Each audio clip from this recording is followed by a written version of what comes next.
Good morning and welcome to Fox 43 AM Live on this Wednesday morning. I'm Erin with David. We have a lot of news to cover coming up, David, so why don't you give us a quick peek at what we can expect with our weather this morning? Yeah, you bet. Well, at least it tries to feel better instead of single digits. We have some 20s out there. There's a little light mix in Nebraska that's kind of coming down toward the state line.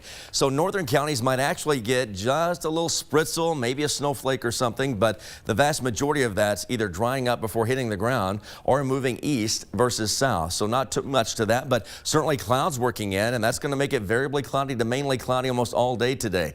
There's a look at the wind. It's been pretty strong, near 20-25 from Emporia across I-35 into Kansas City. That makes our 20s feel like single digits and teens, especially the farther south you go. It's 28 in Manhattan this morning, Council Grove at 24, Holton at 25 degrees. That's better than the single digits again. So for today, some clouds. We try to go to roughly 45 to 47, partly cloudy into the early evening. We'll gradually take it down to probably the mid-20s tomorrow morning, and then we have more sunshine on tap, but there's a chilly day followed by a warm-up, and we'll break that down day by day in just a moment.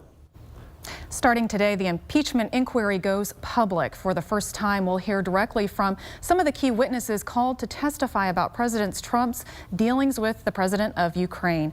Washington, D.C. correspondent Trevor Shirley is live in Washington with a look at what we can expect. Trevor. Hey, good morning. And Democrats say this public testimony is going to be imperative to selling the American people on this idea of impeachment. Republicans, though, still not convinced.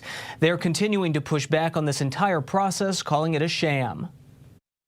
Today, Bill Taylor, a top diplomat in Ukraine, and Deputy Assistant Secretary of State George Kent will both appear before Congress for the first time in public. Then on Friday, ousted Ambassador to Ukraine Marie Yovanovitch will also testify. Those open hearings will be an opportunity for the American people to evaluate the witnesses for themselves, to make their own determinations about the credibility of the witnesses. All three are expected to give details about how President Trump allegedly pressured the president of Ukraine to investigate Joe Biden in exchange for military aid. They shouldn't be having public hearings. This is a hoax. Each witness already testified privately and their transcripts released. But Democrats hope public testimony strengthens the case for impeachment, something Republicans have decried. And unlike during the inquiries around both President Clinton and President Nixon, they've denied President Trump basic due process rights. House Republicans can request to bring in their own witnesses, but House Democrats have the final say on who appears. Trying to put a ribbon on a sham process doesn't make it any less of a sham. Intelligence Committee Chairman Adam Schiff and Ranking Republican Devin Nunes will each get 45 minutes to question a witness, with rank-and-file members of Congress then getting 5 minutes apiece to ask their own questions, setting the stage for a long day of testimony. And we learned last night that 7 more witnesses are expected to testify publicly starting next week. And some Democrats here in Washington say we could see articles of impeachment drafted by the end of this year. Reporting live in Washington, I'm Trevor Shirley. Now back to you. All right, Trevor, thank you for that report. We're following breaking news this morning here at home. Riley County Police are investigating a possible hostage situation at Lee Elementary School, where students are expected to start arriving soon. You're seeing a live shot of the scene near Anderson Avenue and Sunset Avenue in Manhattan. What we know right now, officers responded to a situation around 1 this morning. RCPD got a call from a man claiming he was inside the school with a hostage. They have not been able to confirm yet if the man is inside and if this is indeed a hostage situation. A school district spokesperson has said that the Boys and Girls Club has been canceled this morning, and they're still working with police to determine how this will affect the rest of the school day. And in Manhattan, city commissioners are learning more about a renovation project at the airport. The project would shorten the runway by about 50 feet, but commissioners say they have a few big questions. One is whether the airport will be closed during the construction. The other is whether charter planes, like the ones used for athletics, would be able to use the runway. They say the shorter runway could prevent large 737 planes from flying out. The project would cost up to $8 million, and since the Manhattan sales tax increase didn't pass during elections last week, the city will have to find other ways to pay for it. Construction would start in 2022 at the earliest. New overnight, Shawnee County Sheriff's Office is asking for your help finding a man they say is missing. The Sheriff's Office says this man, 69-year-old Henry Campschroeder, was last seen around 10:40 last night. Last people knew, he was at a home on Northwest Green Hills Road in North Topeka. Deputies say Campschroeder is 6 feet tall and 195 pounds. He was last seen wearing a camouflage coat and jeans. They ask anyone with information on Campschroeder's location to call their office at the number that you see there on your screen. Well, we are going to switch gears now. Time for some uplifting news. And Dr. Tiffany Anderson, Superintendent of Topeka Public Schools, always has some uplifting news for us. So good morning, Dr. Anderson. Thank you for being here with us. Good morning, and thank you for having me. Well, we are getting close to Thanksgiving, so we're, time of thanks. And I'm just curious, as the leader of a school district, what are you most thankful for? I'm so thankful and grateful for our students, our children, and our families. I have to say I'm certainly thankful and grateful for all of our teachers. Next week is American Education Week, and without great teachers and educators, none of us would have the jobs that we have. That is so true. We owe a lot to our teachers. Yes. What are some of the ways you're going to recognize next week? So American Education Week, we'll be highlighting teachers throughout the course of the week. We have a proclamation that'll be read at our board meeting on Thursday. We have little thank you postcards that are going out, and we're encouraging people to thank a teacher. Think about the teacher you had in elementary, middle, or high school or college, and take some time to say thank you. We appreciate you. Teachers are givers of life, in my opinion, in that they pour into you and help you be all that you can be. So we're excited about next week, and we also will be looking forward to doing some celebrating for Thanksgiving, as that's right around the corner. That is. We have our mobile food pantry going. We'll be serving about 300 families on the 22nd. Anyone that needs food should come to Hummer, and we are giving out groceries thanks to harvesters. Oh, that's wonderful. Yes. That's wonderful. How many people are you expecting to come out? Do you have an idea? We've started this. When I first started, my first year, we started the mobile food pantry. Harvesters was right in there with us. We normally serve about 200 families. We expect maybe 300 or 400 that'll come through that mobile pantry. 9 a.m. on November the 22nd, and it's produce. This time we'll be giving out turkeys and other kinds of meat. So we're excited to be in a position to give thanks to our great partners. Well, that's wonderful. And some other wonderful news. You have Topeka, was it Topeka High School, Topeka West? Yeah. The string quartet is going to be doing something pretty exciting coming up. We are so excited. There's so much to be joyful about. Is. And so, so ABBA, they will be in on November 17th, and they called Topeka High, and they wanted an orchestra that could come out and be able to hold their own. And so they called the director, and our students will be highlighted throughout our webpage over the course of this week in preparation.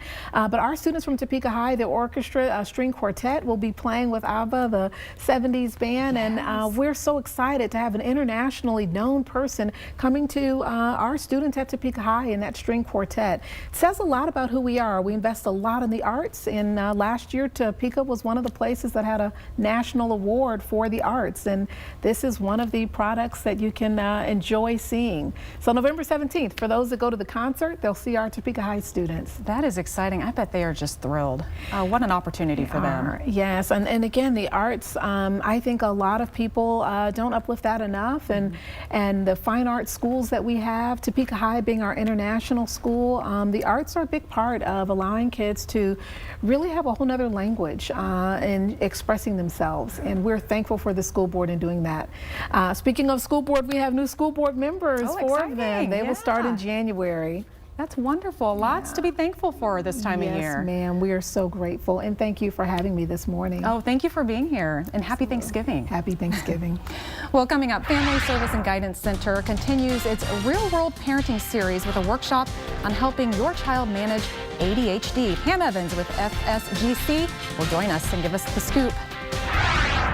So it tries to be a little better today. Instead of single digits going to near 30, we're going to go 20s with highs in the 40s, but it may not feel like it because of a stronger wind. So currently, our 20s feel like teens in this part of the state. Out west, the 30s feel like 20s, but the overall trend is for warmer weather, and you'll see that for yourself in just a moment. I'm Molly Cott, and tonight on Fox 43 News at 9, from staph to E. coli, germs are lurking everywhere around us, especially on items like our phones. And tonight we take a look to see if these germs are actually harmful, as we give you a look at the shocking results.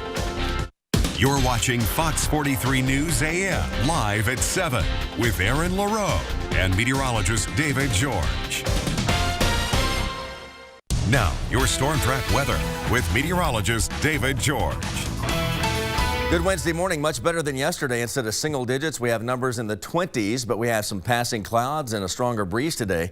Chilly on Thursday because there's going to be this little boundary that sags through late today and tonight to kind of reinforce the air that we have. But then we become mild on Friday. Stronger breeze kind of kicks in. It transports the warmer air south of us into the area. That makes for a fairly pleasant weekend. Not the 60s and 70s we had last weekend, but 50s, and then maybe getting to the 60s by Monday. So there's our sky that's kind of brightening up considerably, but we do have some clouds, especially in the central and northern areas. 26 degrees, the dew point 11, so we're cold and we're dry, just not as bad as yesterday. But it's the wind that's going near 15, gusting to 25 or more that's making headlines today.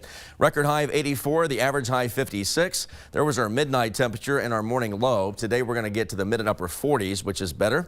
22 in Emporia, 24 in the Lawrence area, and upper 20s at Junction City. Also getting out there toward Fort Riley in the Manhattan area. But it is this stronger southerly breeze that has a bite to it. And so if you're out there, you'll certainly notice that almost all day today. The wind's going to go at 15 to 25 miles per hour. So here's a look at the numbers for you on how it feels. 18 Marysville, but 8 above in Emporia, so certainly worse down to the far south where it's partly cloudy.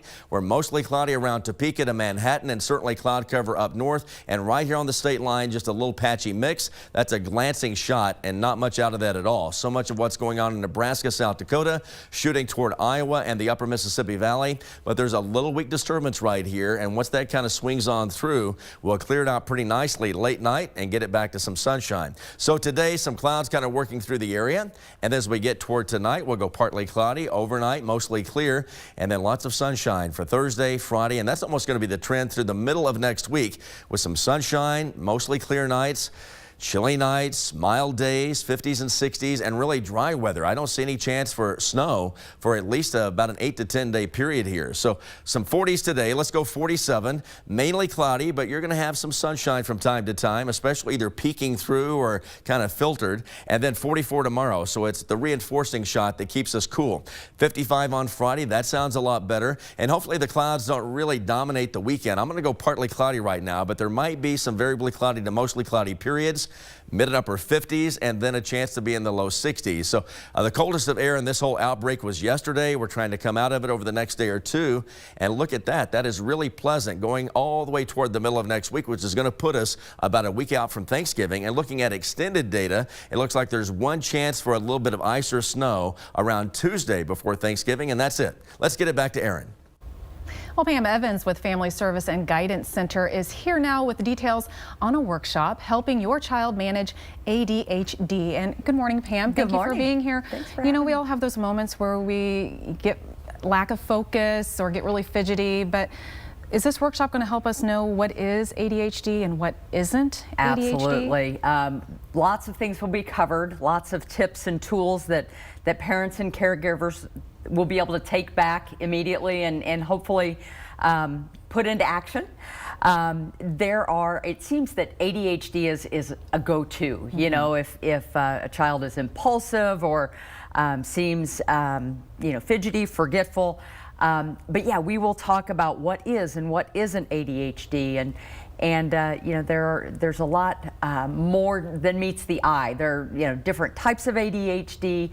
So if any parent or caregiver struggles with this, gets frustrated because it is challenging, we encourage them to come out.